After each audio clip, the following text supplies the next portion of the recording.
పోలవరం జిల్లా రంపచోడవరం నియోజకవర్గం గంగవరం శివారులో గంజాయి అక్రమ రవాణాపై గంగవరం పోలీసులు పెద్ద విజయం సాధించారు. ముందస్తు సమాచారం మేరకు కారులో తరలిస్తున్న గంజాయిపై దాడి చేసి తనిఖీ చేయగా పారిపోతున్న నలుగురిని పోలీసులు అదుపులోకి తీసుకున్నారు. ఈ సందర్భంగా 60 లక్షల రూపాయల విలువైన 120 కేజీల గంజాయిని స్వాధీనం చేసుకున్నారు.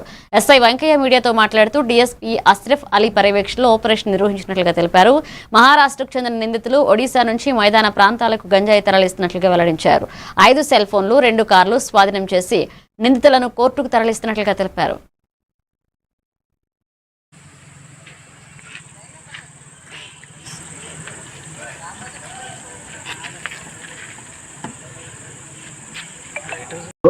రంపచోడవరం డిఎస్పీ గారి పర్యవేక్షణలో మాకు రాబడిన సమాచారం మేరకు గంగవరం పోలీస్ స్టేషన్ పరిధిలో గల గంగవరం విలేజ్ అవుట్స్కట్లో మేము వెహికల్ చెకింగ్ చేస్తుండగా 2 vehicles Ertiga car i20 car మా ఎదురుగా వచ్చి మమ్మల్ని చూసి పారిపోతుంటే మా సిబ్బంది సాయంతో పట్టుకోవడం జరిగింది.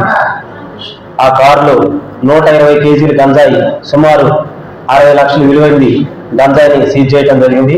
అలాగే 5 వ్యక్తుల దగ్గర 5 సెల్ ఫోన్లు సీజ్ చేయడం జరిగింది. ఆ గంజాయి విలువ సుమారు 60 లక్షల విలువైన గంజాయి. ఆ 4 మహారాష్ట్రకు చెందినవారు, ఒకరు ఆంధ్రప్రదేశ్ చెందినవారు.